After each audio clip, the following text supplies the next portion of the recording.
Baik, Bismillahirrahmanirrahim. Assalamualaikum warahmatullahi wabarakatuh. Pertama-tama kami DPP FPI mengucapkan innalillahi wa inna ilaihi rajiun atas wafatnya, atas syahidnya 6 orang laskar kami yang sedang dalam tugas pengawalan kepada pimpinan kami, yaitu Imam Besar Habib Rizik Syihab.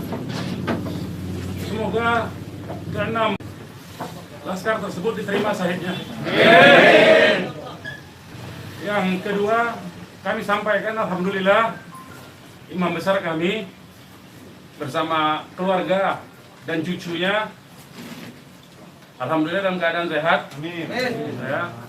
Dan saat ini sedang dalam pemulihan sebetulnya. Jadi saya di samping kanan saya perkenalkan dulu adalah Kiai Haji Sobri Lubis, adalah Ketua Umum DPP FPI.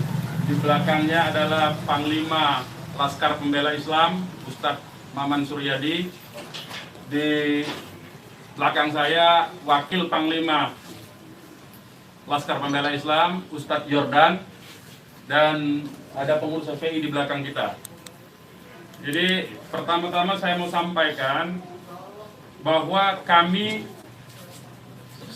sebelum ada pengumuman dari pihak Polda, yang tadi itu pun kita dapatnya dari televisi, sebelum kita mendengarkan pernyataan dari pihak Polda, itu kita masih menganggap ke-6-nya dalam status hilang.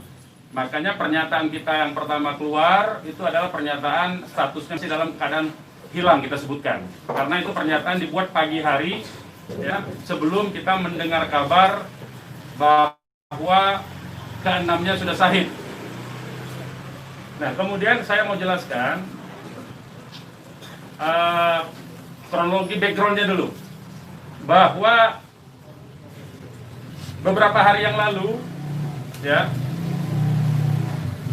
memang ada beberapa pengintai di Pondok Pesantren Habib Rizik, yaitu hari Jumat, ya. Hari Jumat itu ada beberapa pengintai yang ditugaskan oleh institusi resmi negara. Ya, saya tidak mau sebut. Oleh institusi resmi negara yang ditugaskan mengintai 24 jam. Mereka menggunakan drone dan peralatan canggih lainnya. Dan kemudian ada komunikasi. Baik, Bismillahirrahmanirrahim. Assalamualaikum warahmatullahi wabarakatuh.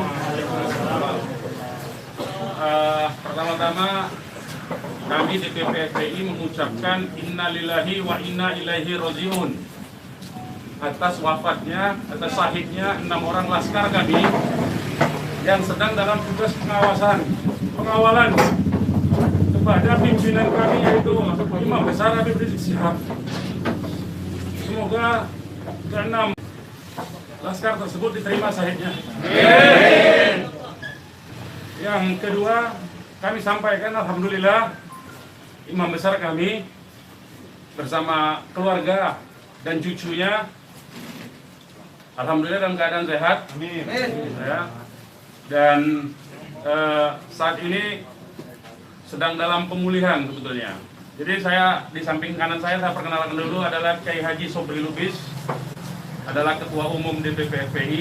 Di belakangnya adalah Panglima Laskar Pembela Islam Ustadz Maman Suryadi. Di belakang saya Wakil Panglima Laskar Pembela Islam Ustadz Jordan, dan ada pengurus FPI di belakang kita. Jadi pertama-tama saya mau sampaikan bahwa kami sebelum ada pengumuman dari pihak Polda, yang tadi itu pun kita dapatnya dari televisi, sebelum kita mendengarkan pernyataan dari pihak Polda, itu kita masih menganggap ke-6-nya dalam status hilang. Makanya pernyataan kita yang pertama keluar itu adalah pernyataan statusnya masih dalam keadaan hilang, kita sebutkan. Karena itu pernyataan dibuat pagi hari, ya, sebelum kita mendengar kabar bahwa ke-6-nya sudah syahid. Nah, kemudian saya mau jelaskan kronologi backgroundnya dulu, bahwa beberapa hari yang lalu ya memang ada beberapa pengintai di pondok pesantren Habib Rizik, yaitu hari Jumat ya. Hari Jumat itu ada beberapa pengintai yang ditugaskan oleh institusi resmi negara. Ya, saya tidak mau sebut. Oleh institusi resmi negara yang ditugaskan mengintai 24 jam. Mereka menggunakan drone dan peralatan canggih lainnya. Dan kemudian ada komunikasi. Bapak melihat sendiri bahwa tidak sempat terlihat adanya mayat dalam. Saya tidak melihat sendiri, tapi kita tugaskan ada laskar kita untuk ngecek mulai dari pukul 1:30 ya sampai pukul 3 sampai menjelang subuh kita cek. Gitu. Tidak ada di situ peristiwa tembak. Maka siapkan masuk.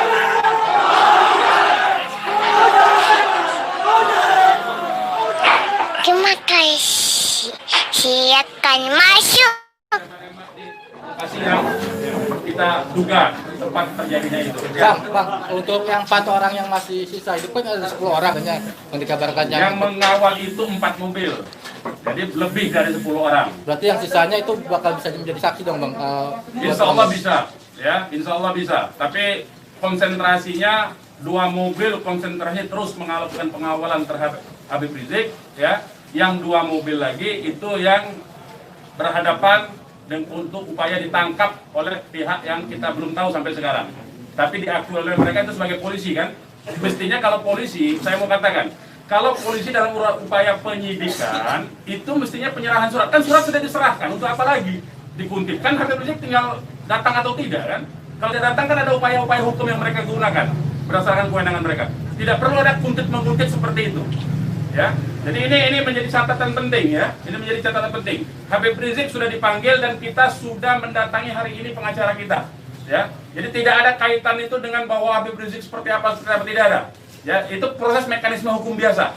Ya, silakan yang lain. Pak, ada langkah-langkah hukum atau langkah apa terkait kejadian ini?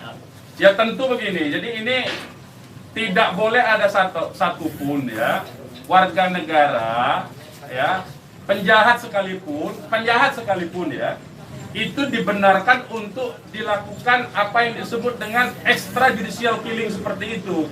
Kalau demikian caranya, berarti lembaga kejaksaan, lembaga pengadilan dibubarkan saja. Cukup kalau polisi menganggap itu penjahat, ditembak, melawan, ditembak, mati udah kan? Berarti nggak perlu pengadilan. Kita ini negara hukum atau negara kekuasaan, ya. Jadi itu perlu jadi catatan juga. Jadi upaya hukum apa? Upaya hukumnya adalah dalam hal ini disebut secara hak asasi manusia, instrumen hak asasi manusia. Ini disebut dengan extrajudicial killing. Ini pelanggaran berat hak asasi manusia. Mereka yang melakukan proses pembunuhan extrajudicial killing ini, pembunuhan di luar proses hukum ini mestinya diadili oleh pengadilan HAM. Ya, mestinya instrumen yang bergerak adalah Komnas HAM ini. Ya, Komnas HAM. Ya, kita minta Komnas HAM secara terbuka untuk melakukan penyelidikan karena ini jelas-jelas by intention ini, ya. Dan yang dilakukan terhadap Habib Rizik ini terencana, ya. Ya, silakan. Penegasan aja, jadi informasi mengenai meninggalnya anggota laskar ini itu berdasarkan hasil rilis yang disampaikan dari pihak Polda, dari pihak Polda. Makanya kita menjadi heran. Ya, artinya itu firm mereka dibunuh tuh, ya. Ya. Yang 6 orang itu sendiri identitasnya bisa disebutkan? Yang 6 orang identitas, baik saya bacakan.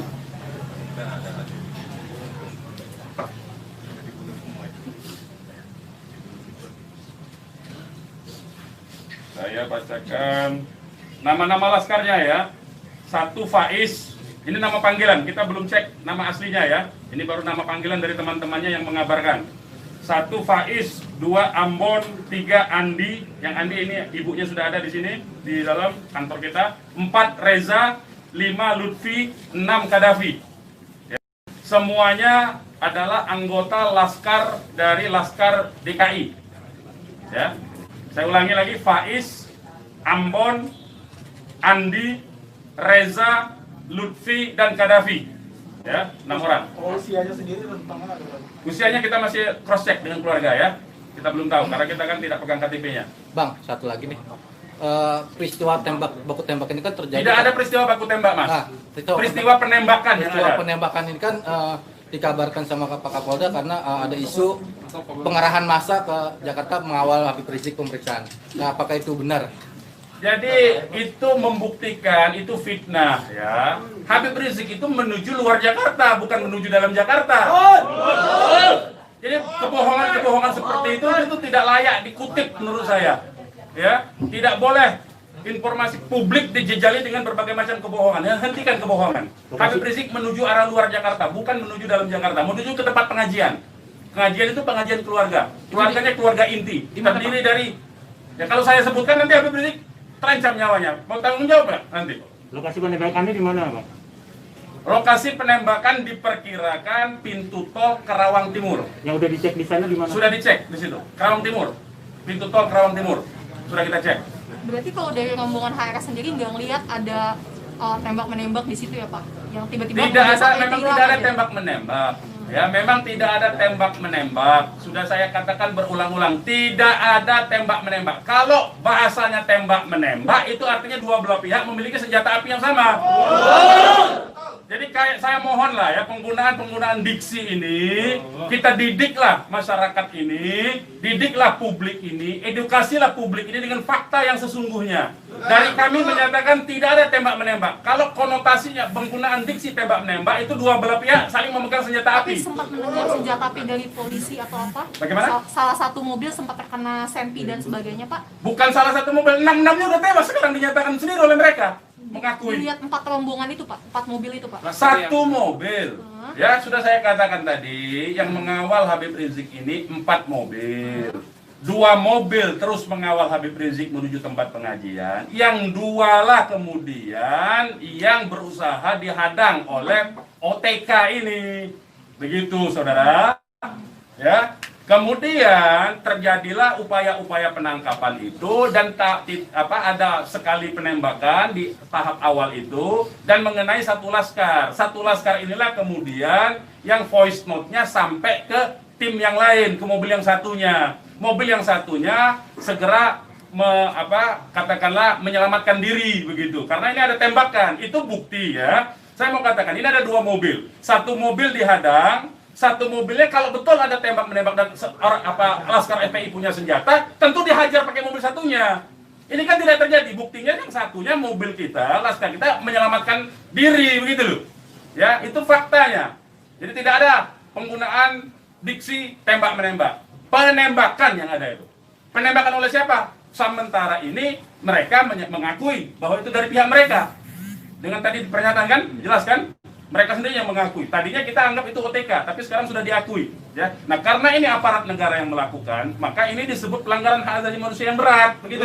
Pelanggaran hak asasi manusia berat itu sendiri, apakah FPI akan melapor ke Komnas HAM? Oh iya, kita akan berupaya tentu saja. Ya, kita akan menggunakan seluruh mekanisme hukum untuk melaporkan peristiwa ini. Ini tidak boleh didiamkan, sebab bisa saja nanti anda semua akan ditembak nanti kalau kritis. Ya, aman. Karena anda wartawan tentu saja menyuarakan yang kritis. Kalau Anda tidak disenangi kritik Anda nanti Anda akan menjadi sasaran. Semua warga negara Indonesia akan diperlakukan sewenang-wenang seperti ini. Ini tidak boleh dibiarkan. Ya, kami masih bersabar dengan menggunakan upaya mekanisme hukum. Ya, yaitu akan berupaya melaporkan ini ke Komnas HAM. Karena ini kita sebut pelanggaran HAM berat, ya. Ada upaya dari FPI untuk mengkonfirmasi soal identitas 6 orang itu nggak Pak? Enggak, nanti kita keluarganya tentu ini sekarang aja sudah ada 3 keluarga ya. Insya Allah dari keluarga nama-namanya identitasnya akan kita dapatkan dalam waktu segera dan akan kita keluarkan identitas keluarga masing-masing termasuk umur, alamatnya ya. Sudah ada yang dihubungi pihak Polda terkait 6 jenazah itu? Belum ada. Ini kita tidak punya akses informasi ya. Pak, untuk jenazah sendiri ada di mana Pak? Karena kan di Polri sendiri tadi belum ada jenazah ke nomor. Nah itu tanya ke mereka yang nembak, mereka yang mengendalikan jenazah, kenapa tanya kita? Tanyanya mereka itu. Itu bukti mereka menguasai itu jenazah, ya. Dan dalam kewajiban seorang Muslim itu jenazah harus segera diserahkan kepada keluarga, ya. Jangan dilama-lamakan. Dan keluarga menolak otopsi, tidak dibenarkan otopsi tanpa izin dari keluarga. terkait dengan kejadian ini sendiri, responnya Habib Rizik itu apa, Bang? Ya, beliau tentu saja mengucapkan innalillahi wa inna ilaihi rajiun. Ya, beliau sangat berduka, sangat bersedih karena ini adalah laskar yang semata-mata mengabdi kepada beliau untuk mengawal beliau. Ya. Beliau sangat sedih tentu saja. Ya, beliau sangat sedih. Balik lagi ke orang yang mengintai itu Pak, bagaimana FPI memastikan 30 orang itu benar adalah pengintai yang berasal dari lembaga negara, termasuk yang 3 orang di Mega Menlu? Ya, kita punya pengakuannya, kita punya data-data laporan mereka, ya, kepada atasan mereka, kita punya sampai sekarang ini. Nah, kita tidak tahu apakah ini adalah bentuk-bentuk upaya balas dendam dari terbongkarnya coverage mereka. Ya, kita tidak tahu, ya, kita tidak tahu. Pak, laskar itu tadi disebut polisi adalah laskar khusus yang berusaha menghalangi penyidikan Habib Rizik. Itu penyidikan apa? Penyidikan itu di kantor polisi, Mas. Jadi jangan polisi jangan sembarangan lah, ya saya kira. Penyidikan itu di kantor polisi. Dan Habib Rizik itu akan dipanggil. Yang dihalangi itu apa? Tidak ada upaya menghalangi. Habib Rizik itu mau menuju pengajian. Apa yang disidik? Apa yang disidik? Pertanyaannya. Penyidikan apa? Ya. Tidak ada upaya menghalangi itu, ya. Tidak ada upaya menghalangi. Itu fitnah, lagi-lagi itu fitnah. Ini upaya untuk melepaskan diri dari jerat hukum. Ini pelanggaran HAM, saya katakan. Ini pelanggaran HAM, sekali lagi. Ya. Tidak boleh lepas dari jerat hukum ini. Tidak boleh, karena kekuasaan lepas dari jerat hukum. Tidak boleh. Tidak ada upaya menghalang-halangi itu. Karena Habib Rizik jelas mekanisme hukumnya.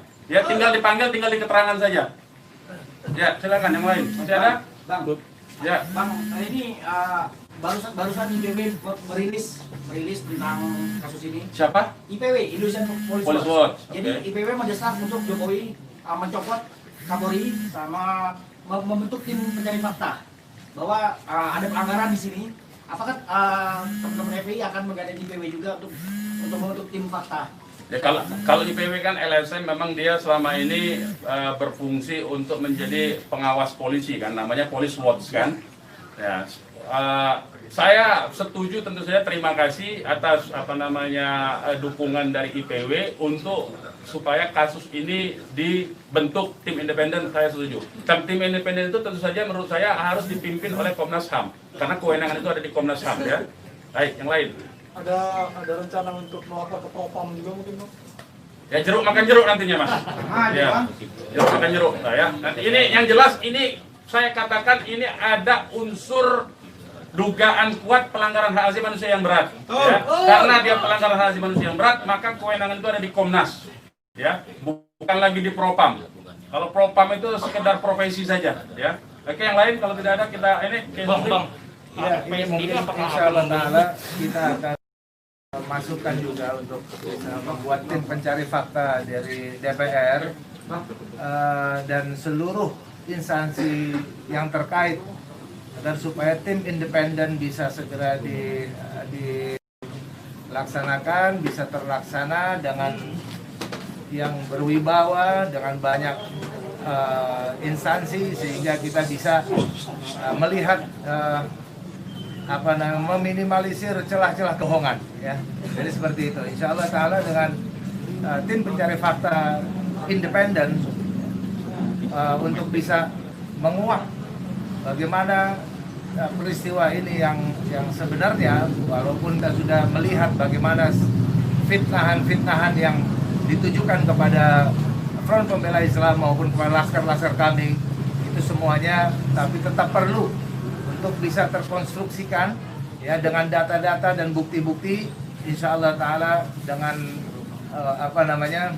keterbukaan dan juga dengan rasa keadilan, insya Allah Ta'ala. Oke, silakan yang lain teman-teman kalau masih ada. Sekarang Pak Habib Rizik posisinya sedang di mana? Oh, kalau kami kasih tahu nyawa Habib Rizik yang terancam, mohon maaf ya, kita tidak bisa kasih tahu soal itu. Baik, yang lain nggak ada? Baik, kepada teman-teman media, sekali lagi saya ucapkan terima kasih yang banyak, ya, jazakumullah khairan jaza atas profesionalisme, ya, cross check, cover both side dari teman-teman, karena memang pemberitaan tidak boleh berdasarkan hanya satu pihak saja. Kami hanya menuntut kemukakanlah fakta dengan apa yang sesungguhnya dari kedua belah pihak. Nanti masyarakat yang akan menilai itu, ya. Yang jelas penggunaan diksi tembak menembak saya kira harus dihentikan karena itu adalah framing yang jahat terhadap orang tidak berdosa, yaitu 6 orang yang syahid ini. Demikian dari kami. Terima kasih. Billahi taufiq wal hidayah. Wassalamualaikum warahmatullahi wabarakatuh.